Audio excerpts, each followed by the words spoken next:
Magical giant mango. ये शातिर नगर गांव था। वहां पर एक लालची सेठ पल्लू सिंह रहता था।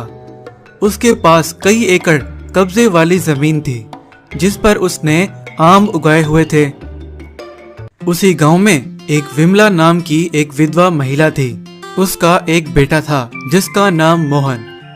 पल्लू सिंह ने उनके घर पर कब्जा किया हुआ था और वो बेचारे एक छोटी सी झोंपड़ी में रह रहे थे। पल्लू सिंह दूसरों के घरों और जमीनों पर कब्जा कर लेता था और उसका कोई कुछ भी नहीं कर सकता था। एक दिन मोहन अपनी माँ विमला से बोला, माँ आखिर कब तक हम ऐसी जिंदगी गुजारेंगे? इस लालची पल्लू सिंह ने तो हमारे इस बड़े घर पर और हमारी आम की सारी जमीन पर कब्जा किया हुआ है और हम इस छोटी सी झोंपड़ी में ही रह रहे हैं। अब इस लालची पल्लू सिंह का कुछ करना पड़ेगा। तो विमला बोली, बेटा मोहन, हम इसका कुछ भी नहीं कर सकते। एक दिन पल्लू सिंह उनके पास आकर बोला, तुम्हें 2 दिन का समय देता हूँ। तुम जैसे गरीब लोगों की वजह से मेरा नाम खराब हो रहा है। अगर 2 दिन के बाद यहाँ से नहीं निकले तो फिर मैं तुम्हारे साथ क्या करूँगा वो तुम देख लेना। मोहन उदास होकर अपनी बकरियों को लेकर जंगल में चला जाता है और अपने आप से कुछ कहने लगता है, पिताजी के जाने के बाद इस पल्लू सिंह ने हमारे साथ अच्छा नहीं किया। इसको तो मैं जरूर मजा चखाऊंगा।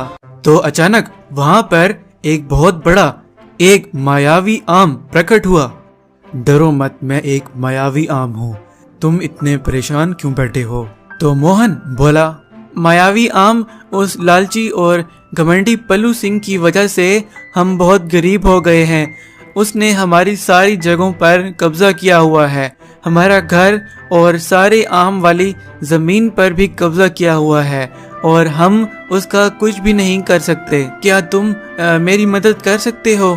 तो वो मायावी आम बोला, मैं तुम्हें कुछ मायावी आम के बीज दे रहा हूँ। तुम इनको बो देना और रोजाना इनको पानी देना और फिर देखना इनका कमाल।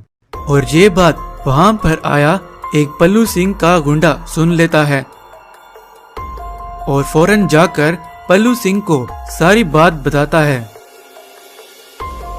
जब मोहन उन बीजों को पानी दे रहा होता है तो पल्लू सिंह छुपकर देख रहा होता है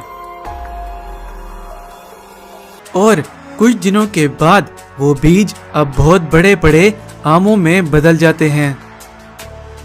पल्लू सिंह ये देखकर मोहन और विमला के पास जाता है।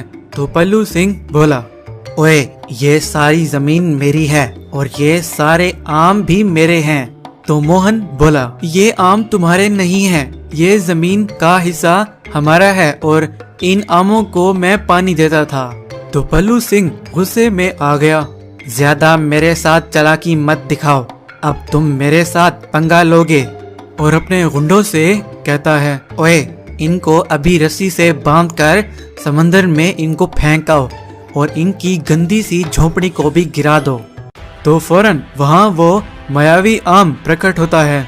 तो वो मायावी आम बोला, मोहन, अब तुम्हें चिंता करने की कोई जरूरत नहीं है। मैं इसे ऐसी जगह पहुँचा दूंगा जहाँ से ये पल्लू सिंह और इसके गुंडे वापस भी नहीं आ पाएंगे। और वो मायावी आम पल्लू सिंह और उसके गुंडों को एक पिंजरे में कैद कर लेता है और उन्हें गायब कर देता है। तो वो मायावी आम मोहन से बोला, अब तुम्हें चिंता करने की कोई जरूरत नहीं है। तुम अब इन आमों को बेचकर अपनी जिंदगी अच्छे से गुजार सकते हो। और मोहन अपने ट्रैक्टर पर उन आमों को बेच आता है और मोहन को अपना घर और जमीन दोबारा से मिल गई और अपनी जिंदगी अच्छे से गुजारने लगा।